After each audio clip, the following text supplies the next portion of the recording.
Lamentamos el retraso debido a causas completamente ajenas tanto a la organización de este acto como a la propia persona que va a impartir la conferencia. Aquí a mi derecha sentado el doctor Eduardo López Betancourt, de que lo primero que voy a destacar, porque me tiene admirada, es su carácter incombustible.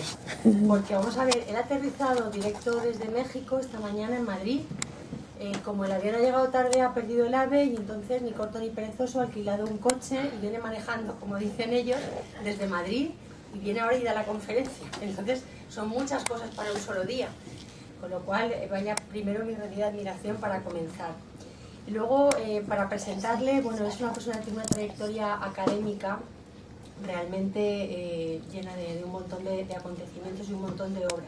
Ha sido profesor durante casi medio siglo, durante 47 años, en la Facultad de Derecho de la Universidad Nacional Autónoma de México, autor de un gran número de libros de derecho penal, en concreto 37, autor también de libros de crítica y de carácter político, también en México. Ha sido distinguido por varios países como Bulgaria, Alemania, Austria, así como por prestigiosas universidades de habla hispana en todo el mundo. Él se ha caracterizado por el compromiso político. Sabemos todos que el derecho tiene un componente político ineludible y él siempre lo ha afrontado con valentía, y esto, bueno, pues le ha acarreado problemas, incluso problemas personales, porque a ningún gobierno le gusta que le afecte la conducta y hay algunos que reaccionan realmente mal. Y él ha tenido problemas por ese motivo y, sin embargo, pues ha seguido en la lucha. Actualmente es consejero universitario maestro de la UNAM, además de profesor fundador de las cátedras de Teoría del Delito y de la Ley Penal, delitos en particular y de técnicas de la investigación jurídica.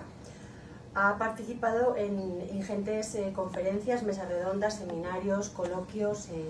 Mencionamos aquí sería incluso cansado para todos. Simplemente vaya por delante la admiración que le profeso. Como profesora de Derecho Procesal, pues imparto disciplinas de proceso penal y en ese sentido pues su obra no me es ajena en absoluto. Además dirijo un proyecto dedicado a delincuencia informática, aspectos procesales y sustantivos, y en el marco de ese proyecto es en el que le hemos cursado la invitación para que venga y nos honre con su presencia durante esta tarde de un viernes, que ya le decía yo que es un viernes muy fallero. Él conoce de sobra nuestra ciudad. Y bueno, sin más menos, te doy el uso de la palabra al profesor Eduardo López Betancourt. Muchas gracias. Gracias, Carolina, muy buenas tardes. Bueno, algo de lo que dijo es cierto, lo demás tal vez no lo sea. Pero lo que hay en realidad es el gusto que me da estar aquí. Ya lo he estado con mi amigo Enrique Orts en otras ocasiones, y ahora con Carolina Sanchís, con quien estamos trabajando, como ya lo dijo ella, con un proyecto que de alguna manera es fundamental en nuestros días y que cada día se incrementa más, que son los delitos cibernéticos. Todos algún día vamos a ser víctima de estos ilícitos. Las tarjetas de crédito, el robo de nuestros datos, el manejo indiscriminado de la información. Si actualmente ya no hay secretos, todo se sabe. Nos manejamos en un mundo donde ya no hay privacidad, y esto necesariamente pues influye en este incremento de ilícitos que es patético. No hay duda que esto tiende a crecer de manera inmoderada. Como un complemento de lo que me hizo el favor la maestra Carolina, quien conocí en Cuba, y sin duda ahí hicimos el compromiso académico de trabajar en este renglón de los delitos cibernéticos. Debo decirles un poco a quienes no me conocen, además de lo que ella ya señaló, que yo soy una formación española 100%. Eso es lo que implica mi tarjeta de presentación. Porque todos los maestros que ustedes tenían en los 30, nos los llevamos a México. Y allá se quedaron. Y fueron mis profesores. Mi profesor directo, así como todos los días le tocaba la sotana, fue Luis Jiménez de Azúa. Es que ya se imaginan, el patriarca del derecho penal en España y en todos los países de habla hispana. Pues tuve el privilegio de formarme a su lado. Mariano Ruiz Funes, no se diga el propio Sánchez Vázquez, también Recasensiches, Jiménez Huerta, la gran cantidad de profesores que salieron con motivo de la guerra civil se establecieron en un 80% en México. Jiménez Azú vivía en Argentina, pero pasaba 6 meses en mi país.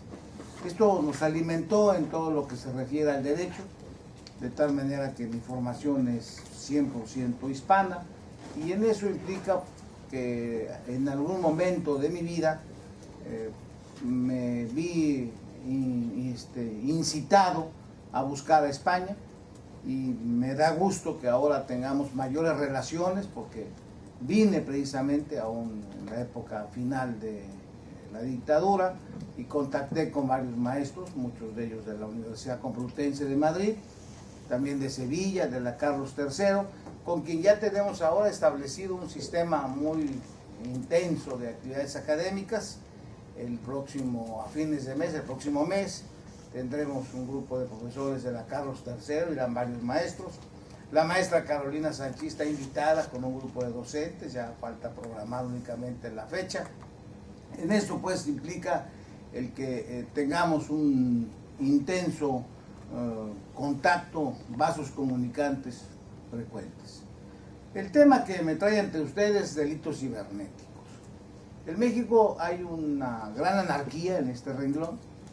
Debo precisarles que en materia legislativa tenemos desde el punto de vista material 2 sistemas. Esto es el federal, en la que hay un código, hay una disposición federal junto con otras leyes, y cada uno de los estados, que son un total de 31 y el 32 es el Distrito Federal, que ya se maneja también de manera autónoma desde el punto de vista legislativo, en la práctica tenemos 33 códigos, los cuales en todos ellos hay disposiciones en materia de delitos cibernéticos. Por lo tanto, hablar de cada uno de ellos nos llevaría, pues no sé, un tiempo valiosísimo, y no llegaríamos a ninguna conclusión. Lo que es interesante es hacerles notar que de esos 32 códigos vigentes, además del federal que complementan los 33, solo en 18 de ellos se manejan disposiciones relativas a los delitos cibernéticos. ¿Cómo concebimos los delitos cibernéticos? En 2 grandes áreas. Por lo que se refiere a los datos propiamente dichos, que ahí se materializa la conducta con la sola obtención de los datos, independientemente del uso que se les dé. Y por otro lado se encuentran los delitos cibernéticos que producen en forma inmediata un beneficio económico, como es el caso del fraude, y que es cotidiano en las llamadas tarjetas de crédito. Y que esto ha sido lo que más incide en el caso concreto del daño material que sufre un particular. En solo 18 entidades existen disposiciones legales. Tenemos un grave problema.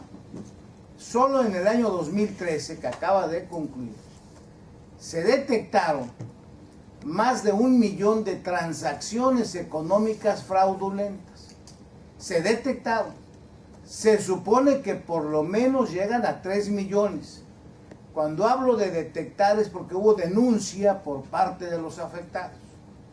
Esto es, se clonan las tarjetas de crédito desde pequeñas cantidades que van de un monto de 10 euros, que es una cantidad mínima que generalmente exigen los comerciantes para poder extender el voucher famoso o el crédito respectivo.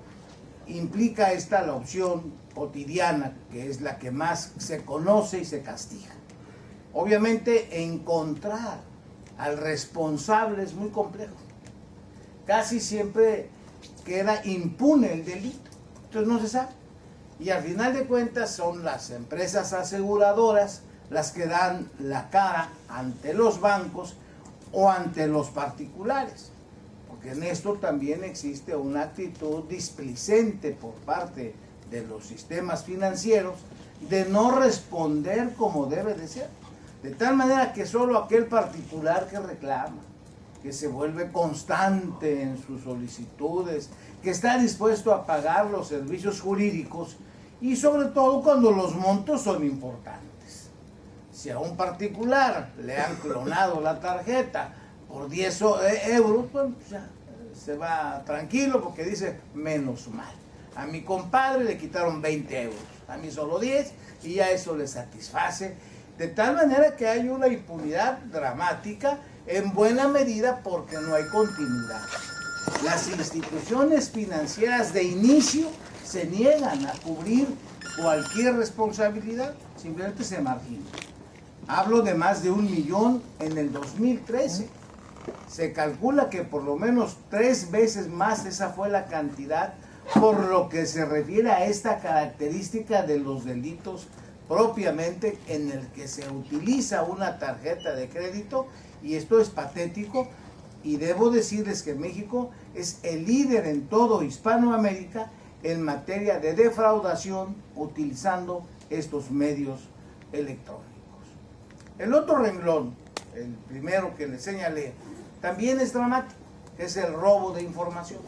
Esto es algo que es patético, que ya no haya privacidad, y para ello se han creado en todas las entidades del país, que son 31 entidades propiamente y un distrito federal 32, se han creado institutos oficiales para preservar los datos personales, que estos no salgan a la luz pública, porque a través de ellos pues pueden realizar una serie de ilícitos, como inclusive se han clonado últimamente las credenciales para votar.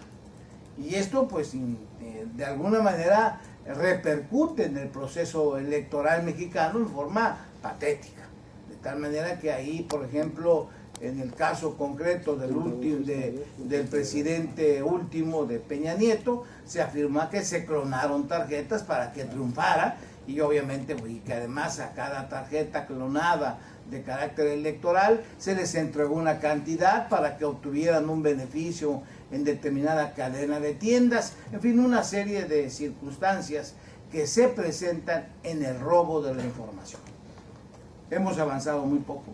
Se han creado institutos, sí, en cada una de las entidades, institutos para preservar, pero al final de cuentas la situación no ha sido controlada. Sobre todo cuando se busca, y esto es cotidiano, el premiar a quien dé datos personales. Oye, vas a entrar a una rifa de un automóvil si me das tus datos. Y con esa pues conducta positiva de quien se los pregunta y con el sentido optimista de quien los otorga, bueno, pues da sus datos y estos se manejan de manera incorrecta a través de otras fuentes, de los llamados clonadores profesionales, para obtener datos de muchos posibles clientes en tiendas, que muchas veces lleva un sentido mercantilista no muy grave, pero que en otras cosas tiende a causar un daño patrimonial, porque aquí aparece otro delito que es cotidiano en México, la extorsión telefónica. Es algo que no es nada raro, que en mi país, desde las mismas prisiones, para que vean el extremo al que puedo yo relatarles, se llegan a amenazar a personas, y si no me das cierta cantidad, vamos a hacerle daño a tus hijos, quienes van a la escuela fulana, quienes tienen tal edad. Es más, te puedo mandar hasta sus fotografías de hoy por la mañana, pero esa extorsión no es mucho, van a ser 100 euros, van a ser 1000 euros, y esto va de la mano con el otro aspecto que comentamos de las tarjetas de crédito, que es la impunidad. Cuando la extorsión es pequeña, pues están dispuestos a pagarla, pero ya inclusive esto ya ha llegado a un extremo de pagar cuotas en el campo de la extorsión telefónica, de tal suerte que hay familias que viven en mi país pagando una cuota mensual porque no les causen daño a sus miembros. Esta situación ha tenido una verdadera angustia, Hay un estado en mi país, ahora mismo Michoacán, que auténticamente hay una guerra civil. Esto es lo que no hay duda. Hay tres grupos, por lo menos plenamente identificados. Por un lado, los cárteles de la droga, debidamente ubicados. Por otro lado, la fuerza pública, dividida en 4 o 5 áreas. Digo 4 o 5 porque está la policía del municipio, está la policía del estado, está la policía federal, está los militares federales y en entidades donde no hay mar, hasta los marinos. De tal manera que hay 4 o 5 fuerzas en el ámbito gubernamental. Y la tercera fuerza es la que se ha creado por los propios ciudadanos, quienes de alguna manera han tenido que organizarse y creando auténticas comunidades militarizadas para defenderse. Y estos grupos utilizan en forma muy importante los datos personales que logran obtener mediante medios electrónicos. Es impresionante, por ejemplo, en el caso concreto del robo de información de cada uno, de cómo hay un sistemas telefónicos que tienen los mismos criminales, los del primer grupo que les acabo de señalar, que escuchan conversaciones a cientos de kilómetros vía satelital, de tal manera que el ámbito cibernético y electrónico está incidiendo de manera muy importante en el campo delictivo de mi país.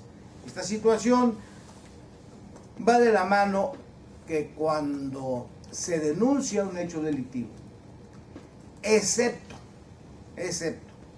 cuando se trate de robo de delitos, cuando se trate de robo de datos que afecten a la seguridad nacional, es cuando se habla de una sanción de 8 a 12 años, que por ser el término medio aritmético superior a los 5 años, amerita prisión preventiva. En los demás casos, la sanción que señalan solo, insisto, de lo total de estos, un mínimo de estados, los que sancionan, que son en efecto 18 de 33, a la hora de la verdad, a la hora de la sanción, estas son simbólicas. Hay sanciones que aquí hablan de menos de 2 años de cárcel, y que cuando se trata de delincuentes primarios o a quienes no se les ha demostrado su reincidencia o habitualidad, obtienen el beneficio de la condena condicional, que no están en la cárcel y al salir, bueno, ya no se les detecta, de tal manera que no hay un seguimiento hacia ese individuo.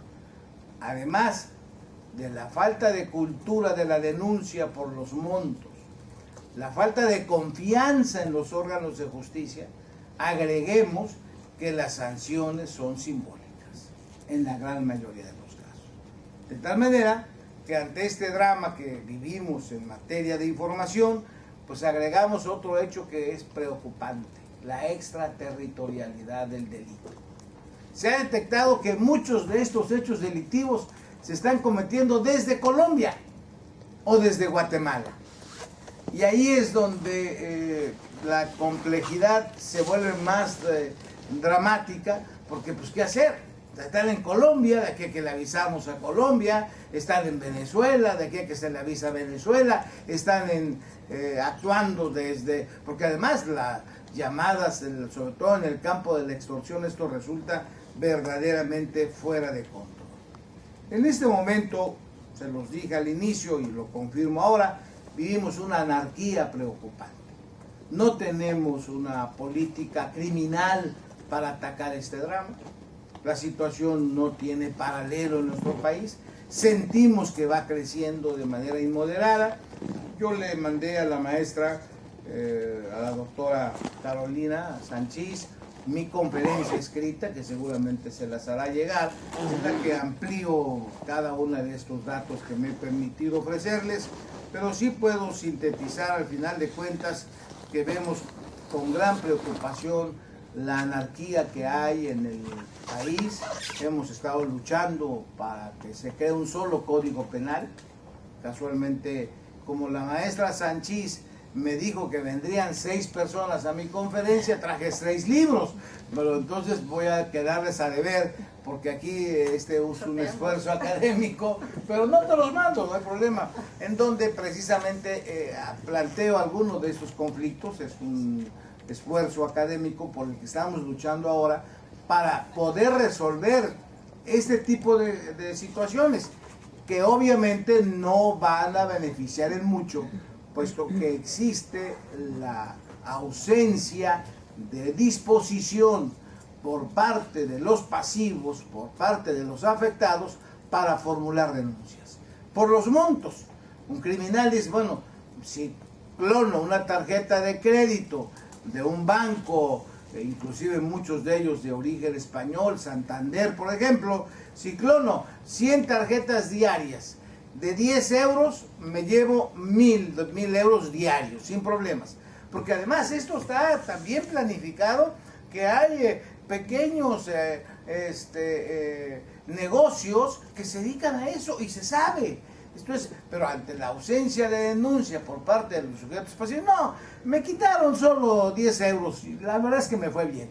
Y ya sabiendo la burocracia, la conflictiva que ello implica, al final de cuentas prefieren pues marginarse y decir, bueno, me olvido del problema, no hay interés de la denuncia, pero vuelvo a repetirles, estamos hablando de 3 millones en un año, claro, la población mexicana es superior a los 100 millones, nuestro territorio más de 2 millones de kilómetros cuadrados, pero eso no implica de ninguna manera que no sea dramático. El aspecto, como ustedes lo pueden ver, no tenemos soluciones, estamos luchando. Una de esas opciones es la creación de un solo código para todo el territorio nacional, en donde entre otros renglones se analicen los delitos cibernéticos, los delitos ecológicos y otros más que mantienen la misma situación anárquica desde el punto de vista legislativo, desde el punto de vista de la creación de la ley.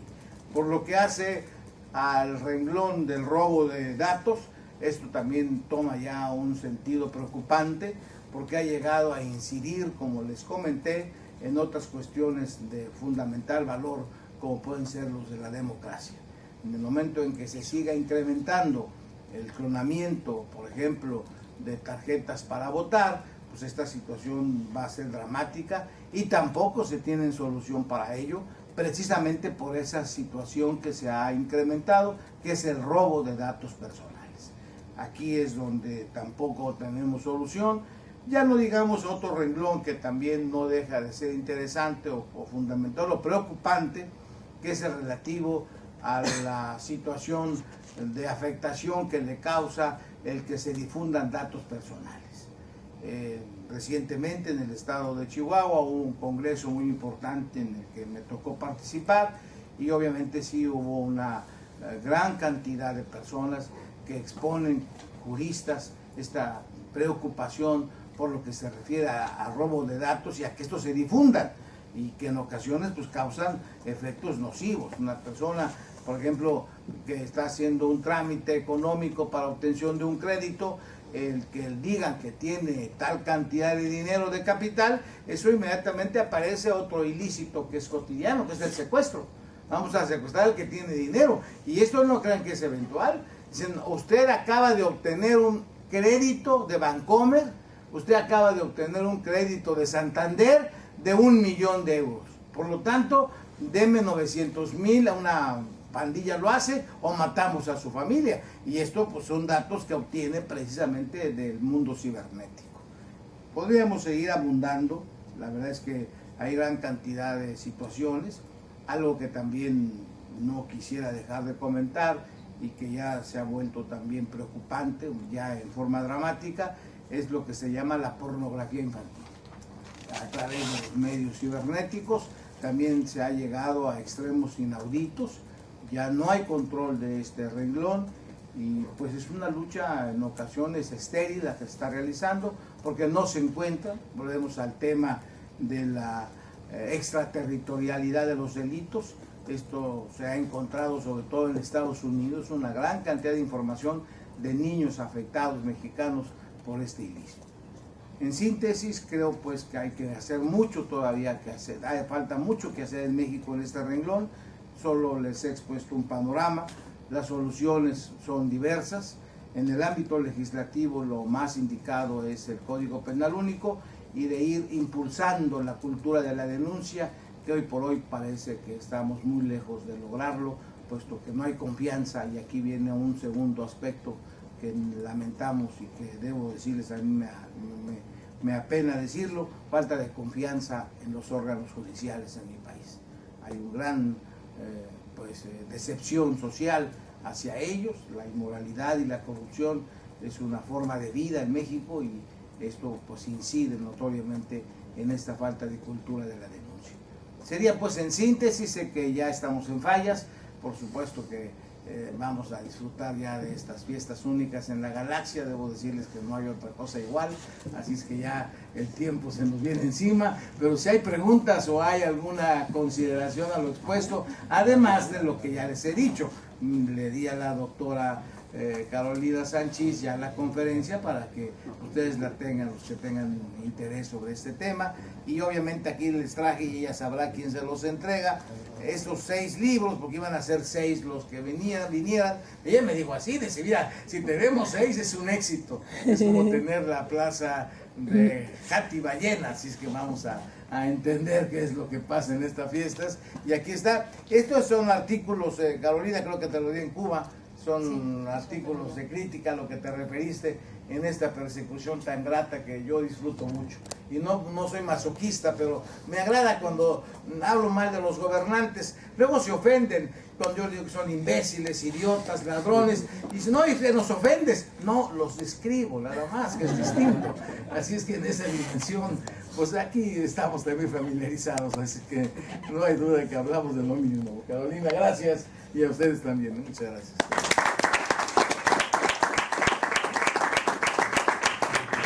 Muchas gracias por tu disertación. ¿Alguna pregunta?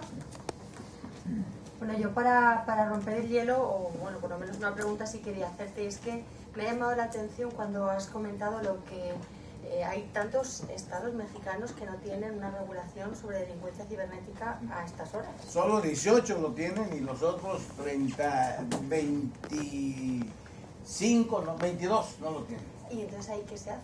Bueno, se reconduce todo al Código Penal Federal. De alguna manera nos vamos al Código Penal Federal, pero ahí entra una conflictiva porque aparece una figura muy nuestra del mundo jurídico, es el amparo.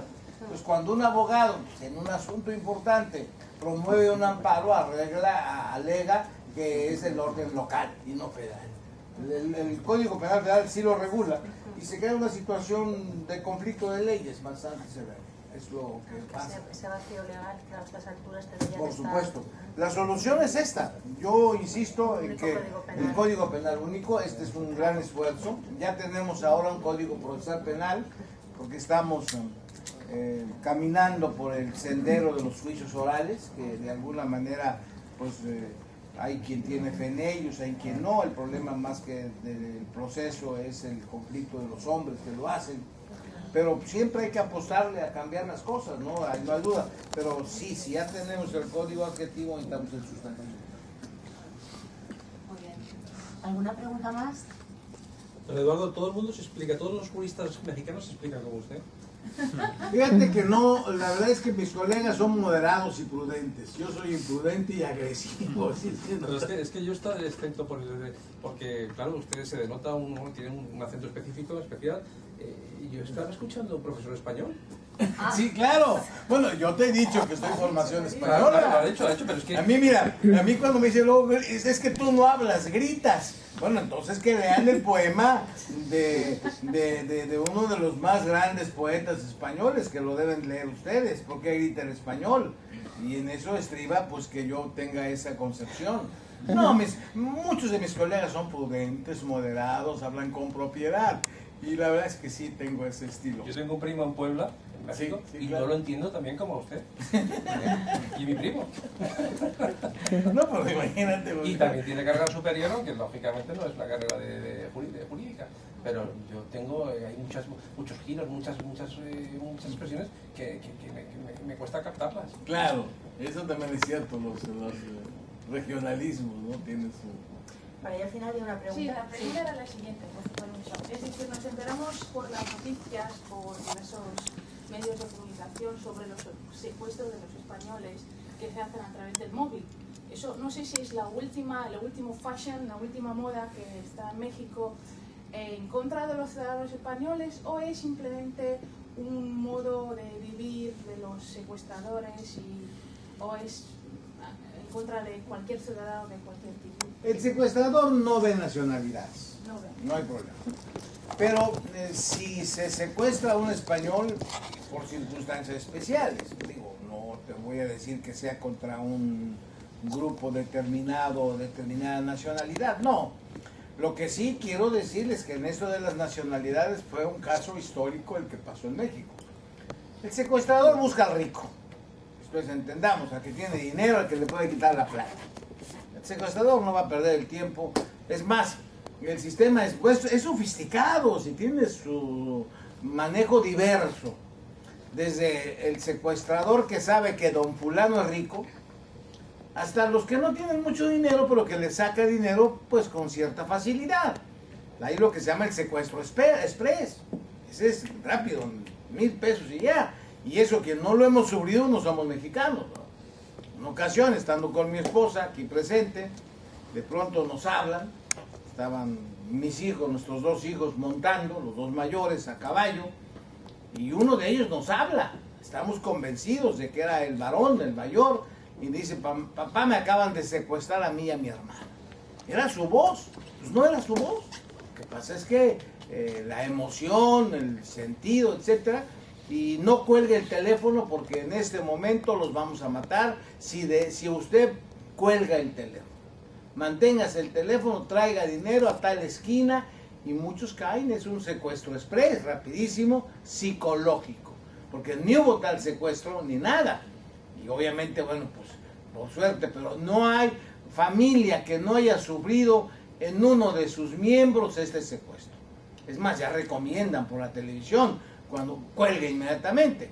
Bueno, pero muchos entran en temor porque creen que además es cierto, porque además coincide, es mucha habilidad. Muchos de estos eventos se hacen desde las cárceles. Es impresionante cómo son centros delictivos en activo, como los volcanes. Vamos, se supone que hay únicamente, no, está en activo, o sea, y además con una gran inventiva, con un gran sentido de lo que es la originalidad. Pero además este es el secuestro grave que produce muertes, que amenaza, que pues ha sido motivo de un problema severo para México, muchas familias. Es más, hay dirigentes actualmente en el tema de secuestros que han sufrido la pérdida de un hijo. Los más importantes dirigentes de las asociaciones civiles contra el secuestro es porque les han matado a un pariente, a un hijo. Un señor muy rico de una serie de empresas deportivas de apellido Martí, a su hijo lo secuestraron y lo mataron, y ahora es uno de los grandes dirigentes de agrupaciones privadas contra el secuestro particulares.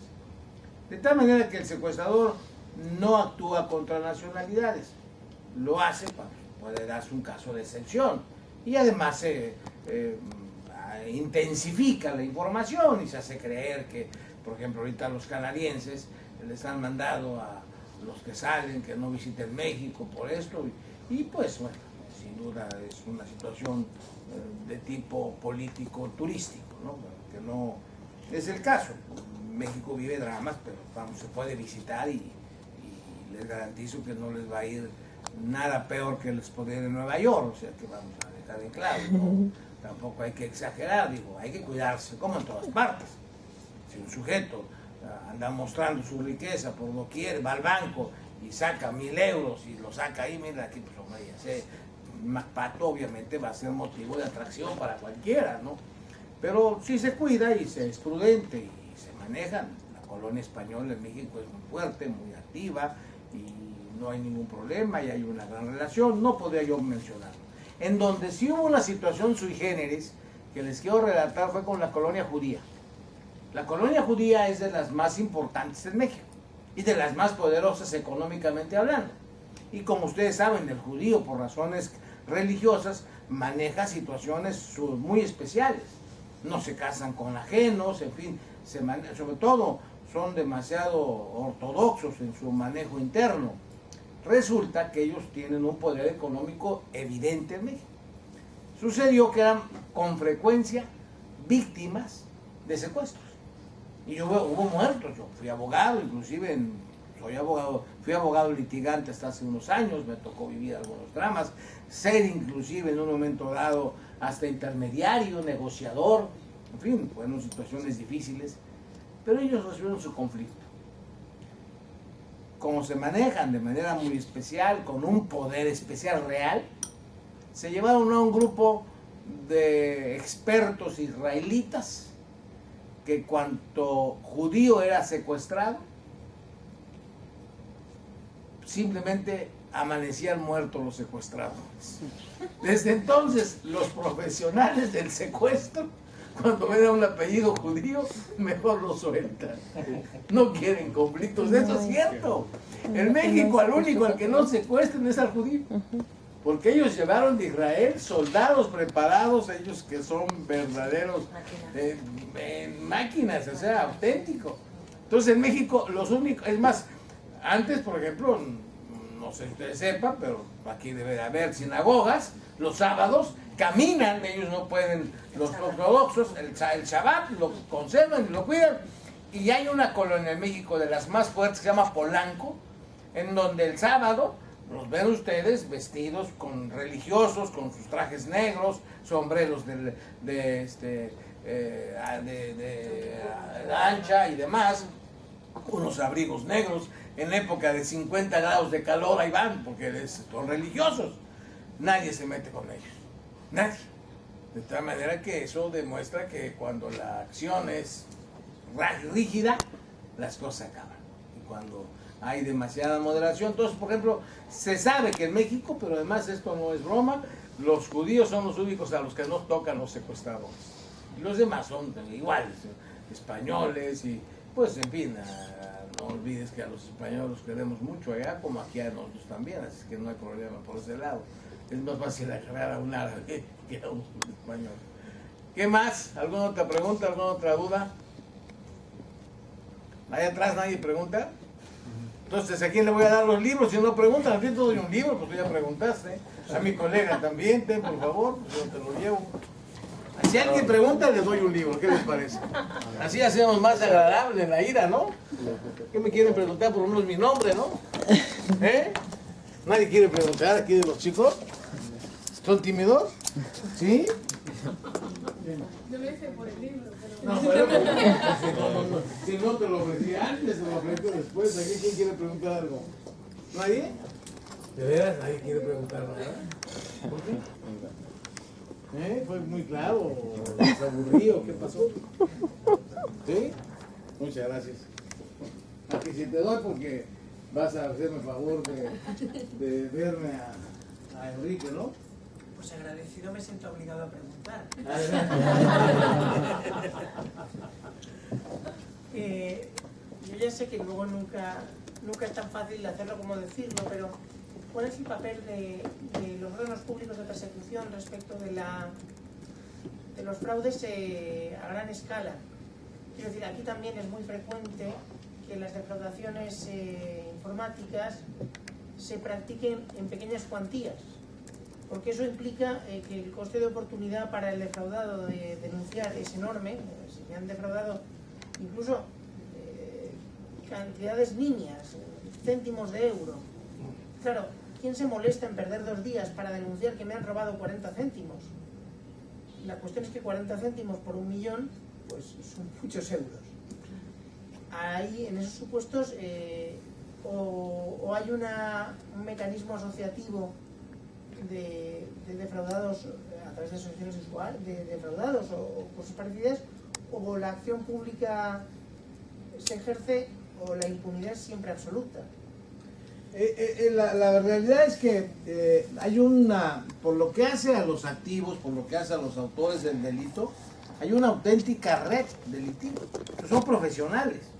O sea, clonar tarjetas en pequeños negocios es algo que se ha vuelto cotidiano, y estamos hablando, como lo dices, de 1 millón de actividades al trimestre, puede ser 3 o 4 millones al año, de 10 euros cada uno, pues representan pues 30 millones de euros, sencillamente, así de fácil.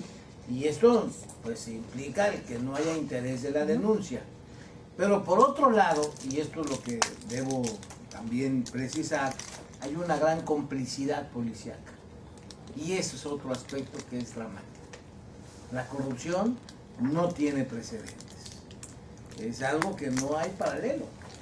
Ahora que nos veníamos la noticia, imaginen ustedes, la Fiscalía del Distrito Federal, porque tenemos una anarquía en materia de leyes, 33 códigos penales, 96 policías, y al final no sirven más que tiene uno que andar con su propia policía, porque los guardias blancas son necesarios. O sea, la persona que tiene dinero tiene que necesariamente tener un cuerpo privado de acción para defenderse. Pero lo más notable es que un empleado menor, pero así de un nivel modesto, de la Fiscalía del Distrito Federal, fue descubierto con 3 millones de dólares. Y además traía consigo 5 kilos de cocaína, porque la droga tiene una gran presencia en ese tipo de hechos. Siempre está presente la droga, o sea, siempre está con un motivo importante. Y ante este drama, bueno, pues lo que es evidente es que no hay control. Entonces, tenemos por un lado una policía muy corrupta, muy comprometida con el delito, pero impresionante. Bueno, pues no hay duda. El más grande narcotraficante que ha tenido México, por lo menos quien tuvo el privilegio de ser parte de la revista Forbes, que menciona a los más ricos, imagínense qué orgullo el mexicano, tenemos a los dos más ricos, a Slim por un lado y al Chapo Guzmán por el otro, son los dos más ricos de México. Coinciden, los dos se dedican a lo malo, no ninguno es bueno, pero uno puede andar libremente en la calle y el otro tiene que andar preocupado que lo detengan como lo acaban de hacer. Salió de una cárcel, pero salió como señor, no vayas a pensar que salió con un túnel o temeroso, no, salió en una limusín como corresponde a su nivel socioeconómico, de tal manera que hay esa gran conflictiva. Tenemos malas leyes, malos cuerpos policíacos, falta de confianza social, y esto pues ha incrementado, por ejemplo, otro renglón que es dramático, que es la justicia de propia mano, al extremo de que es, bueno, pues no hay problema, yo me voy matan a mi pariente, yo a mi padre o a mi hijo, pues yo voy a tomar venganza por sí mismo, y eso está pasando, por desgracia. Y no es nada excepcional, lo que te comento es bastante intenso. Vivimos épocas difíciles, pero pues no por eso vamos a bajar la guardia, al contrario, hay que buscar opciones, y eso es lo que sin duda alguna tenemos que hacer. ¿Alguna otra más? Adelante, por favor. A mí me ha llamado la atención lo de la facilitación para votar en las elecciones que has dicho. Sí. Y a mí me surge la duda de, o sea, quizá los que promueven este tipo de fraude para conseguir datos y votan determinado partido político, los que están detrás a lo mejor es el mismo partido político.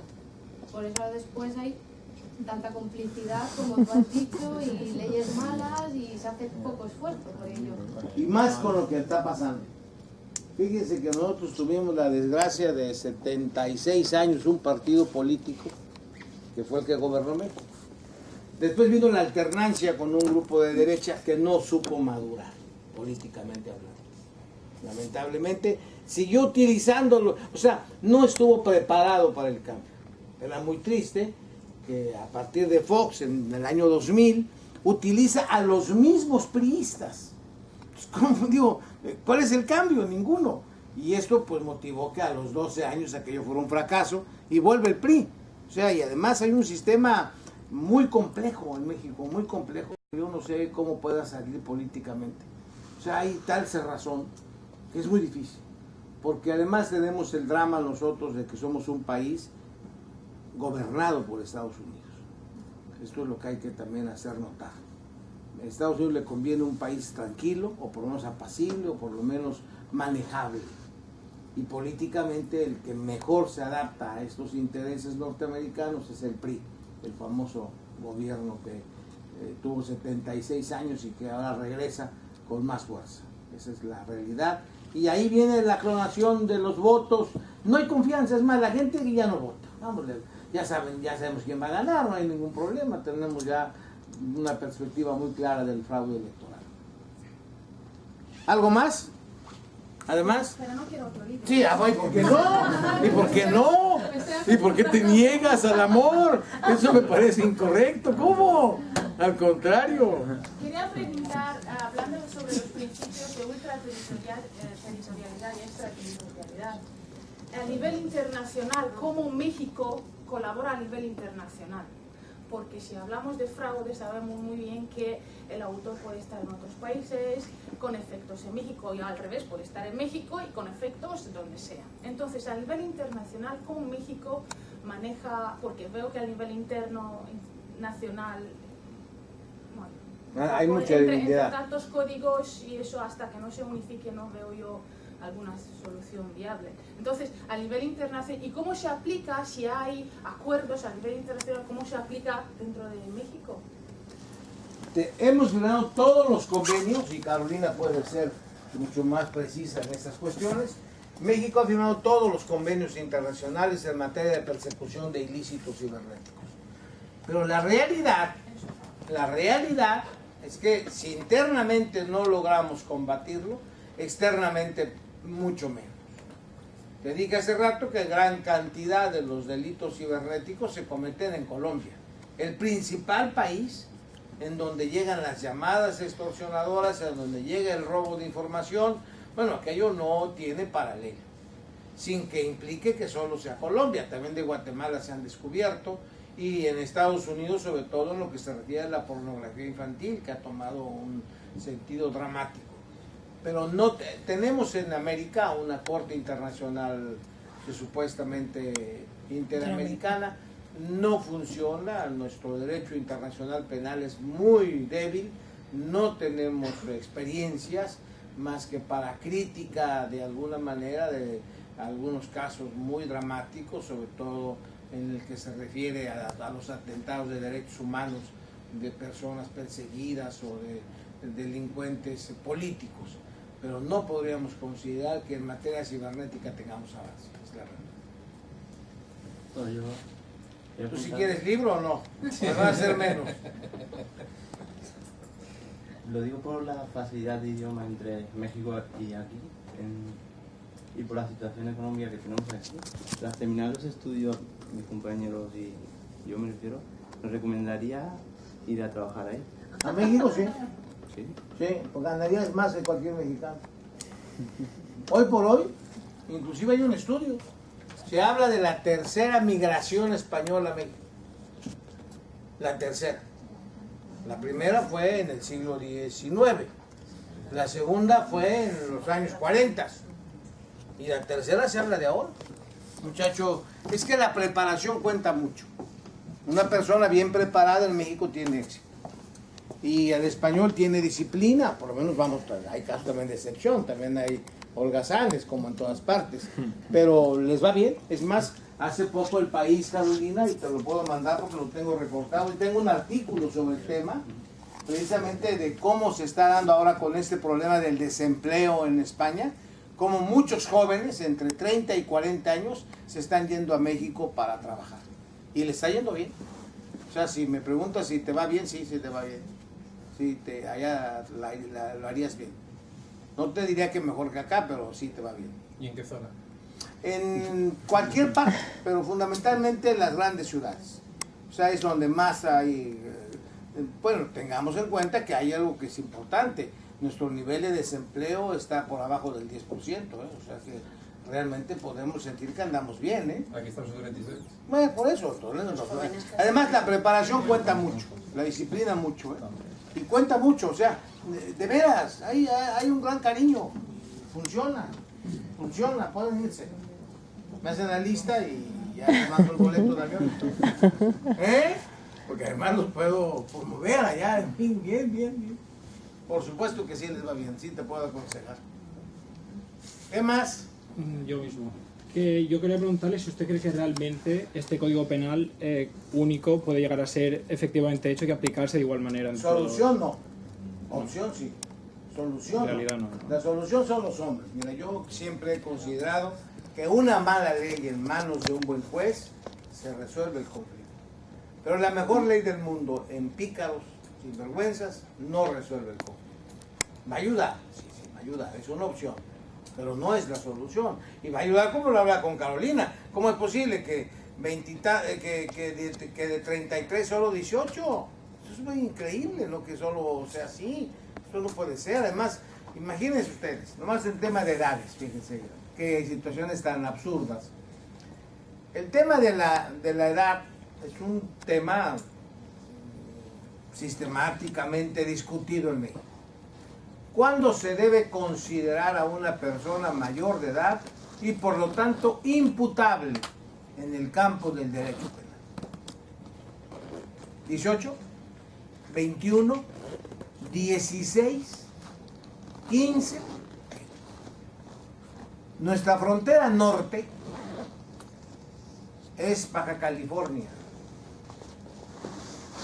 Nuestra frontera sur es Chiapas. Una persona de 17 años pasa de Baja California, frontera norte, al Suchiate, frontera sur, Chiapas, y durante 16 ocasiones, lo mismo que su edad, se va haciendo menor de edad o mayor de edad en unas cuantas horas. Es anarquía jurídica. Es posible. O sea, no es posible. En el tema más grave, por ejemplo, en el tema de secuestros, hay entidades federativas que al secuestrador, si va con el concurso de un homicidio, 100 años de cárcel.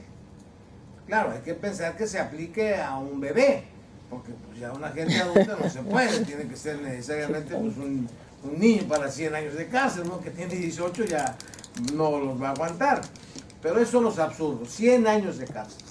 Y en otras entidades, 18 años. ¿Cómo? O sea, aquí si secuestras y matas a tu secuestrado en Guerrero, la zona de Acapulco, 100 años de cárcel. Pero si lo haces en Veracruz, o otra zona tropical de México, 18 años de cárcel. ¿Cómo es posible esto? Es una situación anárquica dramática, o sea, no hay precedentes. O sea, creo pues que sí tenemos ese gran problema de la gran anarquía jurídica que va a ayudar, te vuelvo a repetir, el Código Penal Único va a ayudar, no es la solución, pero va a ayudar, y es mejor eso que nada, por el momento. ¿Quién más? Me quedan 2 libros, adelante. Yo le quería preguntar, debido a la inseguridad que hay en México, eso perjudica mucho el turismo, por ejemplo, que hay en Cancún y en zonas estas como Acapulco. De hecho, en Acapulco violaron a una pareja de españoles hace poco tiempo. Entonces, yo le quería preguntar sobre si verdaderamente la gente no confía en la justicia y no confía en los jueces y no confía, por ejemplo, en la seguridad nacional como en la policía y tal, ¿usted cree que verdaderamente, con lo que usted ha dicho, con un nuevo código penal y una verdadera motivación de la gente, ¿usted cree que la situación de inseguridad podría cambiar en su país? Definitivamente, como una receta de cocina, no. El problema es a largo plazo, pero tienen que irse tomando medidas. Esto no puede quedar así. Lo que ha señalado es dramático. Lo que pasó con un grupo de españoles en Acapulco es cierto. Distorsionado en unos datos, no quiero con ello justificar el hecho delictivo. Eran 3 parejas de españoles nacidos en México.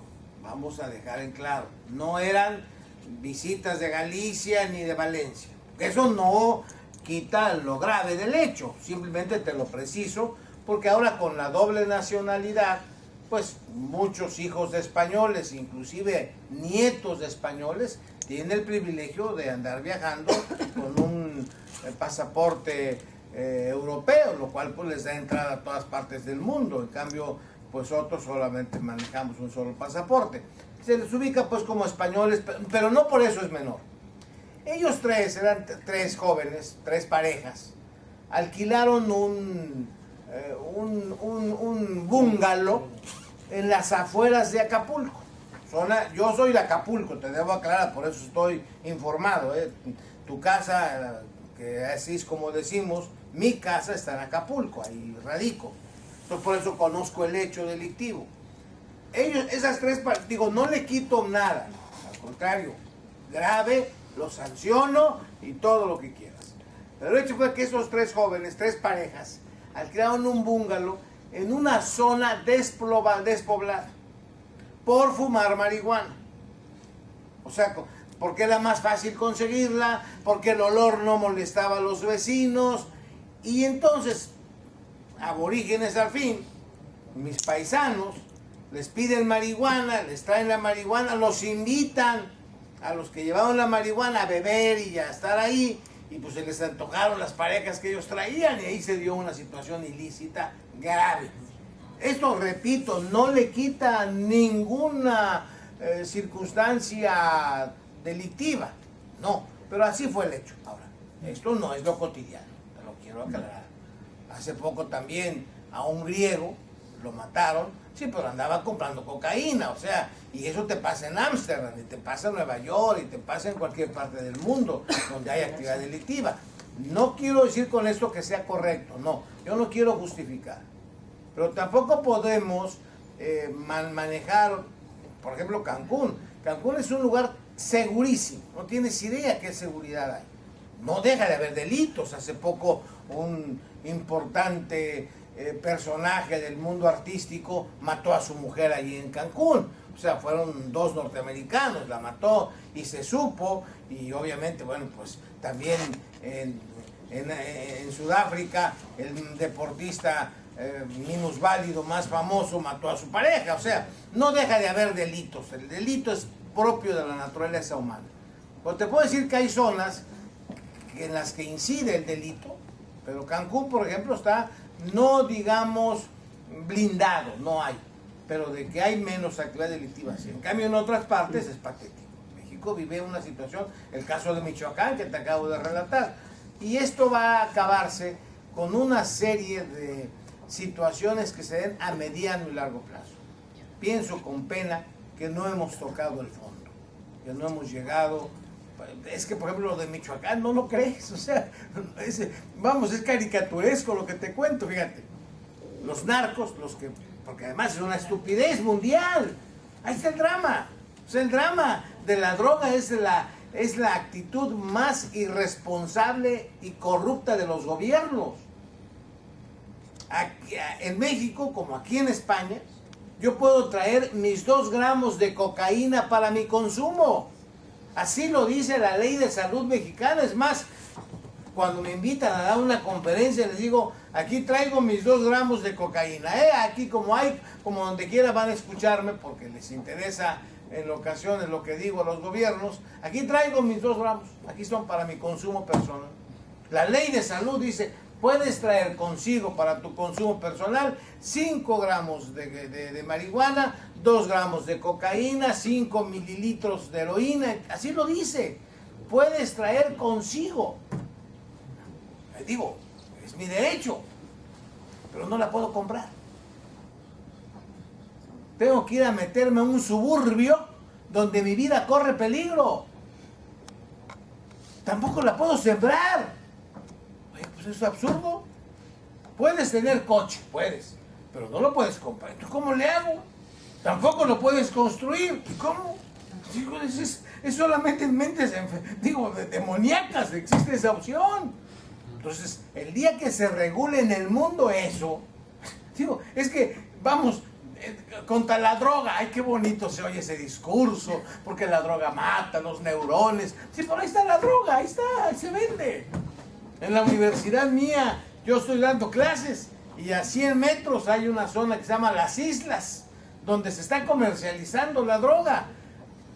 Aprendieron al narcotraficante más buscado del mundo, con un apodo muy bonito, el Chapo. Lo detuvieron.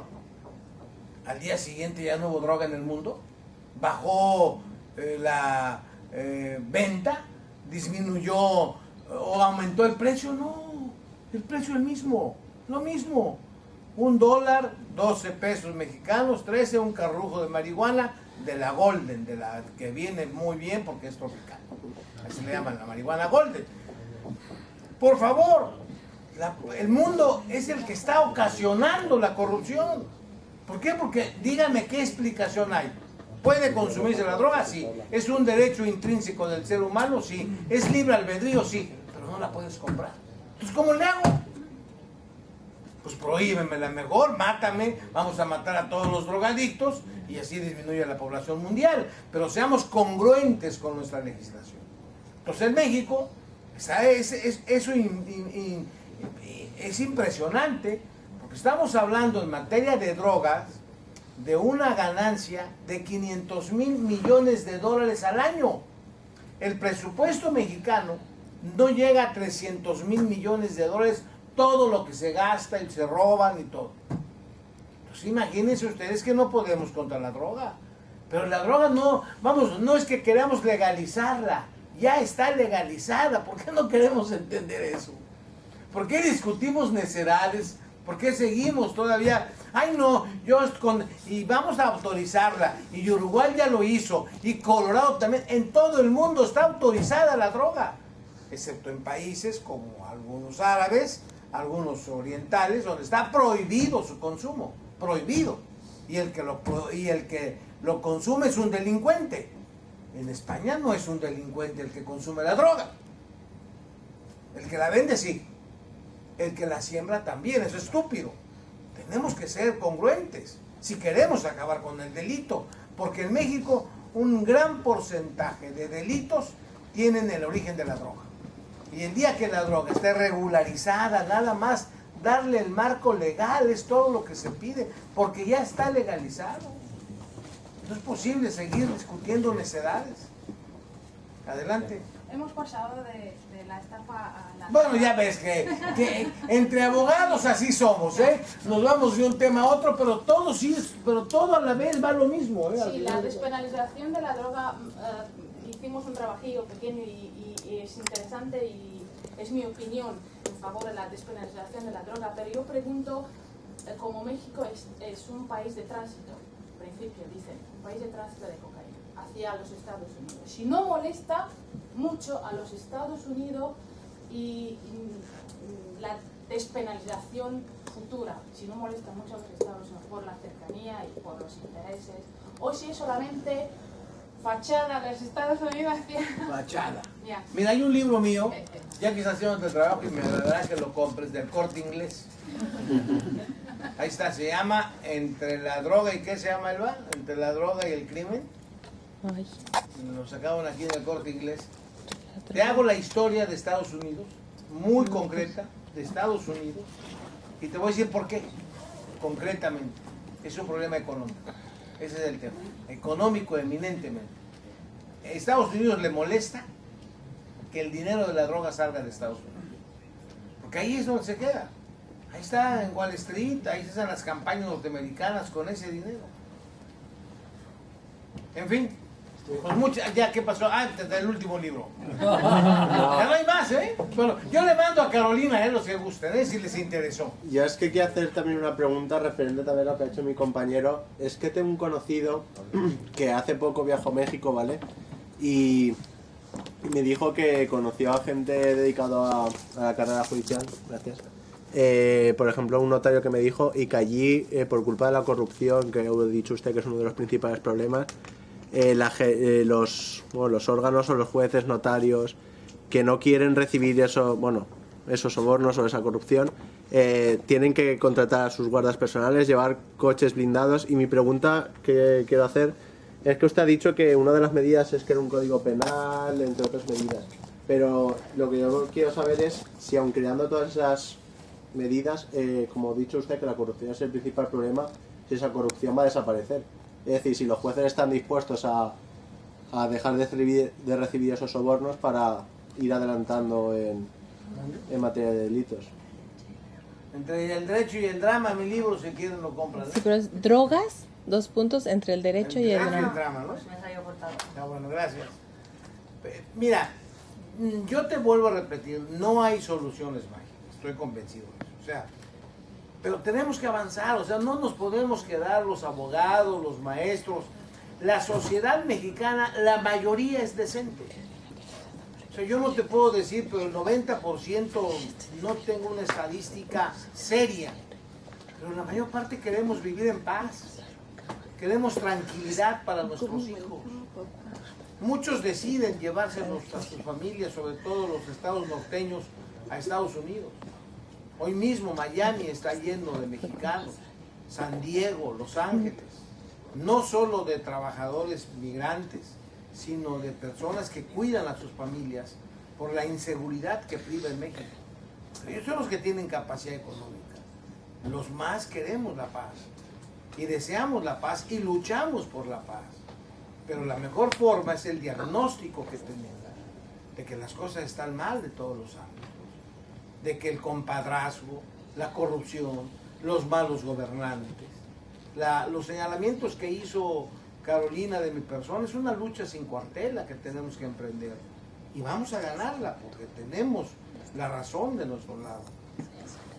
El código es un medio, pero también la preparación de jueces, la lucha por buenos gobernantes, no es fácil. Si tú me preguntas quién puede gobernar México, te puedo dar 10, 12 nombres de personas capaces que podrían cambiar a México. Hay países que han cambiado y que han tenido unas nuevas opciones en la vida. Yo conocí un Chile destrozado, anárquico, no tienes idea. Y ahora que voy me hace sentir muy bien. Pero no vayas tan lejos. Yo conocí una España distinta. Yo estuve en la Complutense en 1966. Y cuando hablé de Hernán Cortés, más de 2 me dijeron, ¿what? ¿Qué es? Y hoy lo que se vive en España, el cambio que dieron, sí, tienen muchos problemas. Pero me llevo a muchos de sus líderes. ¿Por qué? Porque lo hicieron bien. Hay corrupción, pero España no es la misma. Entonces tú no tienes idea de lo que era esto. Este era un país vaquero. Y lograron cambiarlo. Y es lo que yo quiero que se cambie. México hizo un primer mundo. Cuando yo llegué por primera vez en 1966 a un hotel en la calle que se llamó José Antonio, después la Gran Vía, o que era originalmente la Gran Vía en Madrid, pedí una llamada telefónica a México. Y salió el gerente. ¿Usted quiere hablar a México? ¿De Madrid a México? ¿Usted quiere? 12 horas de Madrid a Sevilla. Y en Despeñaperros te quedabas con tu coche a mitad de la carretera porque no pasaba nadie. Hoy haces 2 horas en un AVE. ¿Cómo lo lograron? Cambiando. Tienen muchos problemas, sí los tienen, como no el desempleo, la corrupción, los malos gobernantes, lo que se han llevado, pero han avanzado. México no. Tenemos, por eso creo que lo podemos hacer. Y es la lucha que tenemos que emprender. Y yo confío en los jóvenes, creo que ellos pueden hacer muchos cambios. Por eso soy maestro, porque creo que pueden cambiar ellos a México. Y yo lucho y expongo, y en mis artículos que les di algunos de mis señalamientos, implica pues buscar esas nuevas opciones para mi país, porque evidentemente, pero lo mejor es saber que estamos enfermos, porque si creemos que no lo estamos, no avanzamos. Vamos a entender que el diagnóstico de que estamos mal y a partir de entonces luchar. Hay cosas preciosas en México. Cancún no tienes idea y debes de ir si no has ido, porque además por 10 euros vas, por 100 euros compras todo Cancún, así es que no hay ningún problema. Puedes estar allá muy feliz y esa zona es única en el mundo, en el mundo, y lo conozco el mundo. Pues una vez más, muchas gracias, Carolina, muy comprometido para regresar con aquí a las fallas, ¿no? ¿Quién va a ganar ahora? Muy bien, pues muchas gracias y pronto te vemos. Gracias, gracias. Hasta luego.